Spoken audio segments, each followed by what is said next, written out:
know, like there's spring, and then there's summer, right? And then there's fall. And then winter. Fall is just like, oh, are they, oh, they're waiting. Oh, well then, let's go ahead and go on in. Come on in. It's the perfect way to end an imperfect week. It's the perfect way to end an imperfect week. It's East Nashville Happy Hour with our very special guest, Elizabeth Cook. Oh my God. Right on the wings of the angels of love who were on our side. It's a little slower. It's the perfect way to say we love you. It's East Nashville Happy Hour! That's all. I am filming right now, but I will take care of you. I will totally take care of you. It is? Oh, no. Okay. Nothing wrong is going to No, be that's good. That's good. disseminated to the masses. Just a little bit more. Oh, that sounds delicious. Great. That's a great camera. Okay. You did a good job. Anyway, this is East Nashville Happy Hour. Thanks so much for joining us. I'm wearing a button-down shirt, so you know it's a pretty special occasion. You may want to get the orb of truth, dude. Shit! I'd like to say that it's a thing that we do every time, that I forget the orb of truth, but it's not. I actually forget the orb of truth every time. Anyway, this is Elizabeth Cook, everybody. Hi. Hi. Thanks so much for being with us. Thank you. Thanks for having me over. First question would be, why did you decide to be with us? My manager, Larry, told me to be here. And Larry's here with us. Larry's here. To your left there. Enjoy tonight, because it'll be clearly the last time that you work for Elizabeth. You are clearly the very best guest we've had so far. Everybody who we've had is just a lot of losers. Pretty much losers. Yeah, like, I heard. And that's one of the reasons I wanted to come over. I was like, just these to kind guys. of elevate it. Yeah. Like Alan Thompson. That's one of our best. He has my judge shirt. Like Alan and Patrick Sweeney. Bradbury, Darren Bradbury. Like Andrew Leahy also was on the show. Who wants Andrew Leahy to be on his... Oh, it's Andrew Leahy. Oh my goodness. That's right. Andrew Leahy's going to be co-hosting with us tonight. I have had this question. It's only been the last couple days that I thought, oh my God, this is a godsend. I can't believe she's going to be here. I can ask this question. And you probably get it all the time. But can you come help me with this thing on my computer? Come here for a second.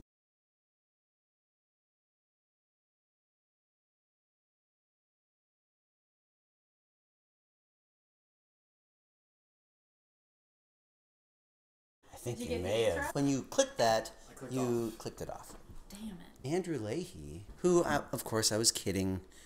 He's one of the very best guests. No, thank you. And almost as pretty as her.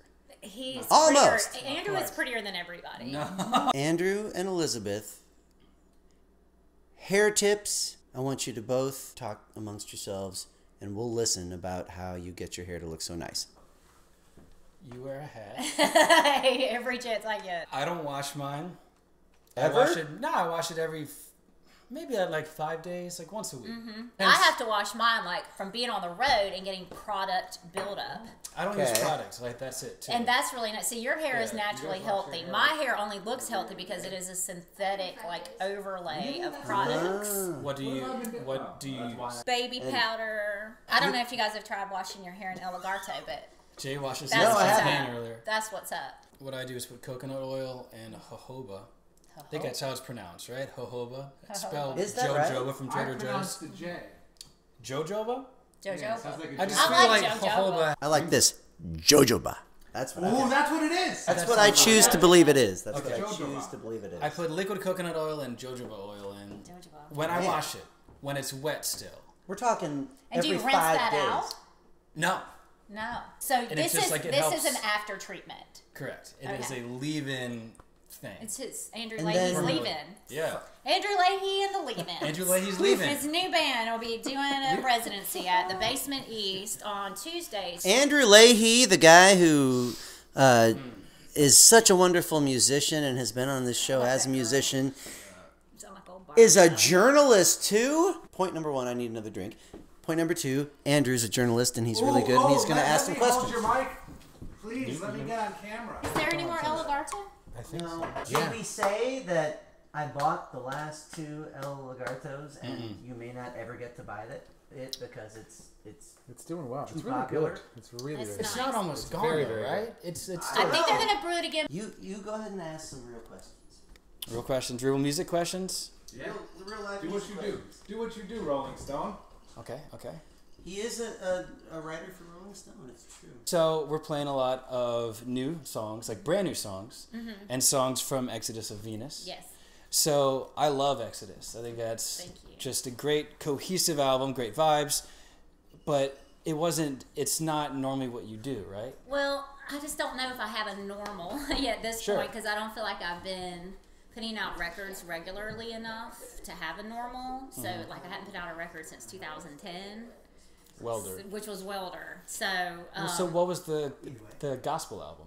oh, that's right. There was the gospel EP in between. EP. And actually, Yes. I had to do that because Dave Letterman wanted me to come on and be a musical guest, and we didn't have any new music. And you needed And something just to So throw we together. went, and I had been doing gospel stuff in my set, so we just went in real quick and like threw down gospel plow in like 2 days. Ladies and gentlemen, Elizabeth Cook. If I had my way, if I had my way, if I had my way, I would tear this building down. Your new material, it sounds like of its own vibe. So where is that going, and what kind of turn is that from Exodus? Man, I don't know yet. My prediction for Exodus of Venus was that it was going to be a country funk record, and so that's not that turned out to be at all. So whatever I predict it to be, true. it won't be what it is. I looked at a lot of REM and just some different, like the countryer side of REM. My goal is that it's going to be sort of like a marriage between Welder and Exodus somehow. But I don't know what'll happen. I mean, I'll finish writing the songs and you get in the studio and you know how it goes. It's like, who the fuck knows what it's going to come. I wish I could dictate it. Sure. Say, I think I'll remake, Harvest Moon, but You who should the totally fuck can remake dictate? that. I would love to try That'd it. be If great I if you did, did that. it would be handy for Dean me. will play the broom. Yeah. But I think that, I have not successfully been able to dictate that. It sort of seems to take on a life of its own. So when you write like a new song and you're done and you're weighing whether it's great or just good, like whose opinion do you count first after yours? It'd be like a live audience. So Yeah. It's playing it live, breaking those out, and I can feel it when a weak line goes by. Yeah. And then half the time I forget to work on it, and then the next night I'm sitting there and it comes up again. I'm like, motherfucker, when am think I on your gonna feet. like finish working on this song that's sucking right here? A lot of the Exodus stuff was a jump off of a guitar riff, and then I would start writing over it, and just going back and going back, almost? yes, and then going back into and then it would be a process of going into journals and then finding those good couplets and then writing to those good couplets and then weeding out. And I usually write a whole bunch of verses. So let me get this straight, though. When you hear a guitar riff, you've had things that you have written, and you decide to use those and put them. Yes. That is the coolest thing. Yes. I And don't know many sometimes people it's write like like singing directly over the melody of the riff, or sometimes it's like a playing off the riff. So you get something so totally unexpected, because if you were just to Right. sing to the riff, you'd be trying to fit it into some kind of form that fit completely rhythmically, ba ba ba ba ba ba, 4 beats. And I think I do that to a certain extent because I'm a math nerd. I like regimented concision and phrasing and stuff. So I definitely, would go back and I'd find stuff that I've written, but it doesn't necessarily stay just like I wrote it. If I massage it into the song, Right. it could, like a lot of syllables could go, or in order for it to fit. That's So really it does get chiseled. That's a real thing, the math nerd thing. Math It's and a music. different side of the brain, and to me, like writing, I find that I've got my free form that's just like stream of consciousness, crazy stuff, ideas, and I have tons and tons and mountains and mountains and mountains of it. But the problem I have with it, and my challenge comes in switching to that side where you Rubik's cube it into an arrangement and into the exact phrasing and that's sitting down and doing your taxes to me. Maybe if one day if I get good enough I can do both at the same time, but I don't tend to. I tend to like really spit a lot of random stuff and then go back and shape that into something. But that's That's your process, though. my process. That's the process. I assume that you exercise, you more or less complete independence over your art. Yes. When did your 2002, the Warner Brothers album? Yes. Came out? Do you think that you can define what it even means to be independent, given that you were on this like major label at the height of like huge country labels and giant budgets and controlling mechanisms? Yes. So what now? But yeah, I was in on that. I was a Music Row kid. I made my first indie record in 1999. Girlfriend took my picture and we went to Kinko's and got color copy and I cut it out and like ordered 1,000. It was a big deal. Sent them to all the radio stations in Belgium. Like did all that. Where can that be found? In Belgium. Then I got asked to be on the Grand Ole Opry and started showcasing, and that built into me signing with Atlantic, and then Warner Brothers got my contract from Atlantic when there was a merger between Time Warner and AOL. Absorbed, not absolved. Do you think that you can appreciate your independence, your current sovereignty, given like at one point you had this like label telling you, you can't tour, there's no hit yet to go tour. Yeah, that's right. I didn't really play their game and they didn't really play mine. It was a misfit and a frustrating union at every step. I was label mates with like Blake Shelton and stuff, and it's really odd. Where is he these days? And where is he? Yeah, I wanted to tour. I wanted to get better. I wanted to, have weird photo shoots. I wanted to do all that stuff, and it wasn't their job. But yeah, I was really lucky to get out of it when I did. I was lucky that 30 Tigers was starting. It's fun. It's exciting to see everything now. I mean, there was no Americana scene or really like other music scene in Nashville, period. Yeah. Nothing. Cool, that wraps up the musical portion. That wraps up the legitimate. We don't have a name for it. The music Andrew portion? Leahy's They named their segments. They named like an alliterative Andrew's deeper look. A look with Leahy. A look with Leahy. A look with Leahy. A Leahy look. A Leahy look. Deep look. Why is that Deeper. deep? I don't know. Because everything that we do is not deep. Oh, we've got a growler coming. We've got a growler of Lagarto coming. I am so Do we, does money go toward charity if you get a growler? Is that part I of don't the know deal? if we're paying That's pretty for it desperate. in this. Just bring a growler. I love it. Okay. I'd like to introduce Professor Dumo and his music fact or fable segment. Oh God. Professor Dumo's I hope this is about fact. like Buck Owens or something. Oh, I don't close. know No, anybody else. no, I don't no. know any other Very music. close. I don't know close. any rock music. Very I don't know close. any of Real it. close. It's very similar to what they do on NPR. It's actually a complete and total ripoff. I'm going to give you 3 stories, and one of them is true. Okay. Okay? They're going to be in detail. They are about famous musicians. You just have to tell me which one is true. Okay. Okay? The first one. Boy George was originally called King George. On the first Culture Club record, White Boy, the band is listed as Michael Craig instead of Mikey Craig, as he's more commonly known, John Moss, Roy Hay, and King George. The BHS, the British Historical Society, promptly filed a lawsuit against the band and demanded that he remove the King from his name. In an act of defiance, the singer decided to call himself Boy George in order to sound as mockingly meek as possible. Planning on reverting to King George if the suit was settled, Boy George appeared on the track listing of their next single, I'll Tumble For Ya. The song was a hit, and the name stuck. Okay, that's the pop version, and then we're gonna get to some more Americana country. Is that a question? I don't I So think that's you're just one reading thing. multiple stories, and I'm so supposed to we say if that multiple- was true or not, but I have to You compare have to against listen to another story. To listen to Am the I three. right? That's Awesome. correct. Yes. I love this. Yeah. Stick to Rolling Stone, buddy. You're out of your league, buddy. Number 2. Johnny Cash was almost responsible for wiping out an entire species while camping in a California. I'm looking at Elizabeth too, Dean. I know. You always have a problem with everything I do. I would like for you to. Okay, get a compass out and make sure I'm turned to Can the you exact- imagine David Letterman just Fuck having his this. back to the Yeah, camera? but he doesn't push Paul. So Johnny Cash is responsible for... Johnny Cash was in almost California responsible camping. for Okay. wiping out an entire species. Okay. While camping in a California national forest in the 60s, Cash parked his home-rigged party truck in the park where it overheated and started a massive fire that burned hundreds of acres. The blaze killed 49 of the area's 53 endangered California condors.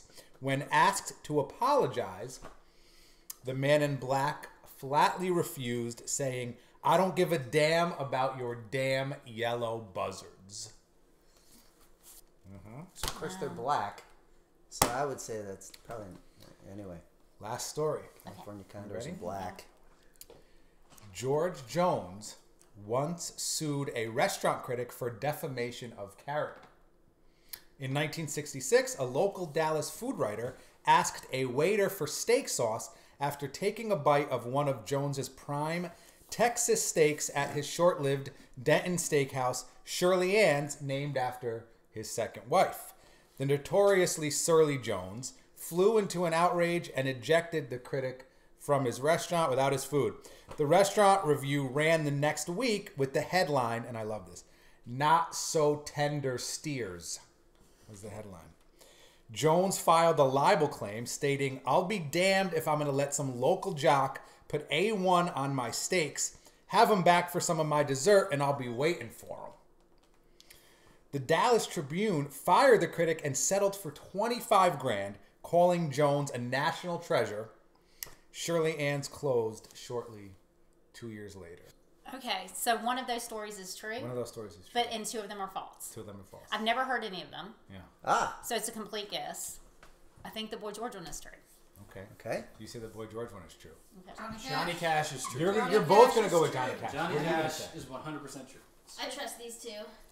All three of you guys. Well, now I'm going going to change mine. What do you want to change it to? The Johnny Cash one.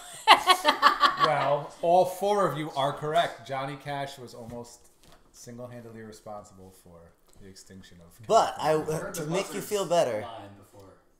do you know how long we worked on that Boy George story? I thought that it was Red was such like a almost like a litigator. I totally bought it. I To bought make me that. feel worse, why did you say 50-50? This segment's not going to see the light of day. It's my only segment, and immediately You can after have I'm other done, segments. he said it's not going to see the light of day. Do you see what kind of respect I get? None. I loved it. It was incredibly well written. Good, thank you. Andrew was impressed. I really loved I pretty much wrote it. It's not true. Jay wrote it. Well read. No, Jay wrote it and read it. I probably had like 25%. No one bought the George Jones story? Now I feel bad. A lot of emotional issues. Look at him over there. How's everybody You feeling? ran out of El Lagarto. Yeah. I think Fucking Ivan might guy be. was here, yeah. He might Do be we have El Oh, Lagarto? is that who Jay's talking to? He's here. Oh, He it's like- brought it. We have a special appearance. Down, Andrew. Ivan, come on around here. Show the folks at the East Nashville Happy Hour what we've got. Hi, Take sir. it to the camera. My name's Dean. Your name? Hey, I'm Ivan. Nice to meet you. Ivan. Nice to meet Dean. you. What do we have here? And this one's named Lagarto. It's a growler of Lagarto. Yeah. So, I didn't know we were on TV. You're on So this is Lagarto. It's a big, beautiful growler. Turn it on, Ivan. Big, Turn it beautiful. on, Ivan. Yes. And we're going to drink this whole thing before we leave here tonight. It's got spices of Everglades seasonings, and it's a wheat beer base beer, just because wheat sort of is a good base for all those Everglades spices like orange peel, coriander, lemon peel, dissolved bodies of drug dealers, stuff like that. So Very Florida. yeah, so it's a good, easy drinking, light beer. Now there's good news and bad news. It's the same thing. I went to the Inglewood Kroger, and I bought the last 2 bottles. You weren't looking in the right place, probably. That could be. Yeah, I kind of went on there on Friday and sandwiched them in between the Hot Perfect and the Gerst. I really felt so special that I took the last 2 bottles. Well, you are really special. Do you do a lot of these special things connected to? This is kind of the... I mean, we do our Embrace the Funk releases, which are barrel-aged sours and stuff like that, and that's our special stuff. And then we have our flagship beers. This is at least the first time in a year that we've done a special beer for somebody without it being like some barrel-aged Embrace the Funk stuff. So we're just fans of Elizabeth Cook, and we listen to her on satellite radio. And I love Willie Nelson, and Willie Nelson, 84 years old now. And God bless Willie, and I don't know why, maybe it's just he can't help himself. Kelly Ripa could call him this afternoon and say, Willie, I'm thinking about doing I'll be there. I'll be right over. And he would be doing an album with Kelly Ripa. He's just making records all the time. That was where all this came from, I think. Let's have some. Let's have some. Yes, have some. Yes, have some. Yeah, I drank the whole entire weight of it probably within a week. I drank so much last night. You're responsible for most of the sales. I have this. I think I am. Yeah. I think it needs to end with a toast to El Oh, can I have some of that? Growler at? Who drank it all already? I drank a lot of the whole thing. It's only half gone. What's that? I like that you smell it. Andrew, yes. It's so Just salty. to get you a little whiff. It's so savory. It's like the ocean. That's the biggest thing that I feel about it. Is that, Go, Ivy! You're a professional. who do you think you are? Some kind of important representative of He is Yazoo? a fucking beer mogul. Brewer? I don't know. Yeah. I used to be a brewer over there. Now I just sort of stock shelves and shit like that. So. I don't buy it. He made Lagarto come to life.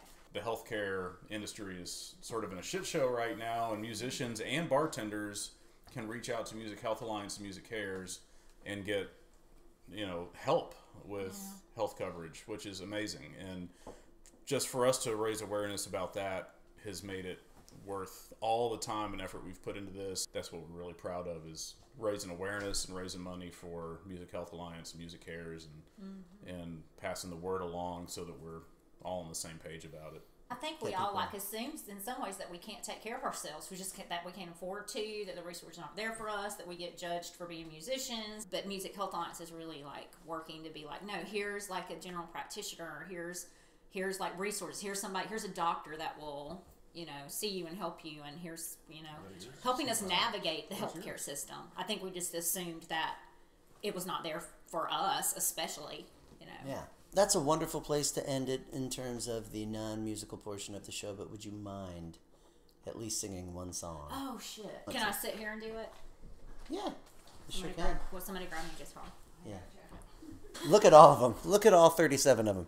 They really want 37 people. I think so. All right. All 37. No, there'll be thousands. There'll be eventually thousands of people who will see it. Let's all gather around. Let's go all gather around, Elizabeth. It's not a big deal that I'm standing here. Yeah, let's just hang out. It's a good effort.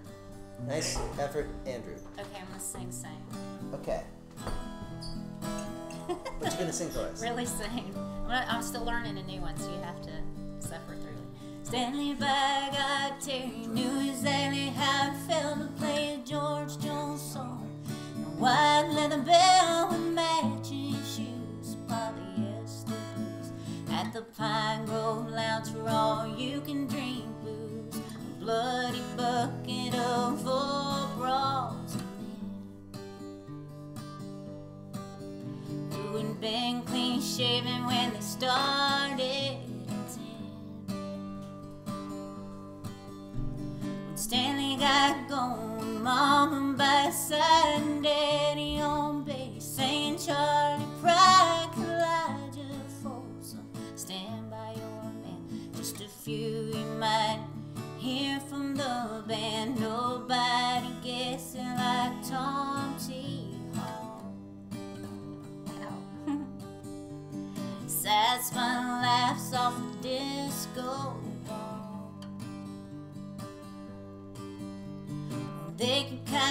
name, but they could really drink. Somebody finally say exactly what they think. And so does Pine Sol.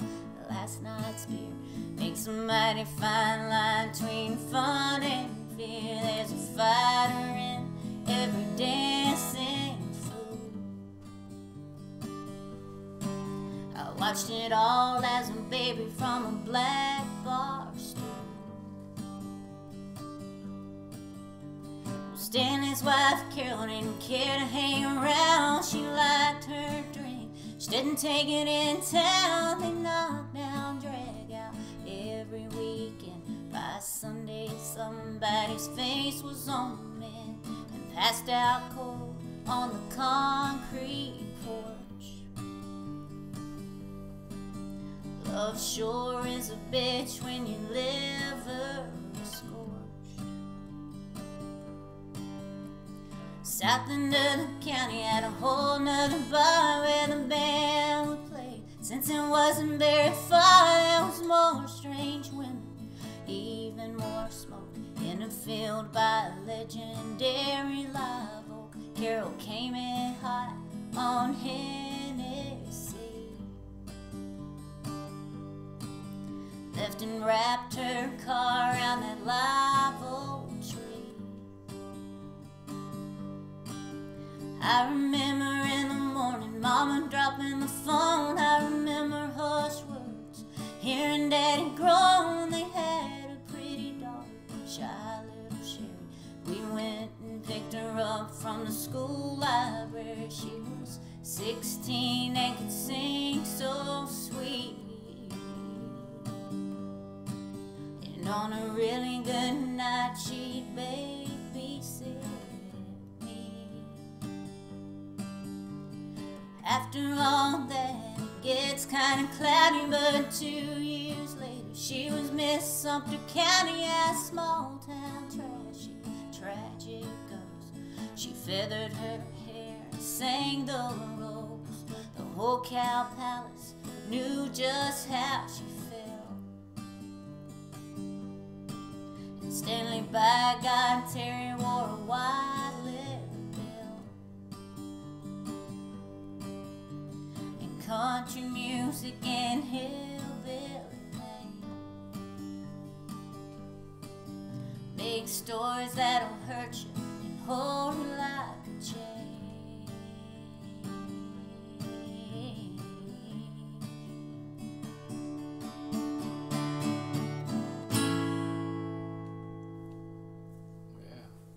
Yeah.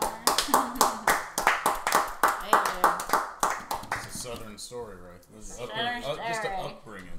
Stanley by God Terry. What's that called? Stanley by God Terry. It's a true story.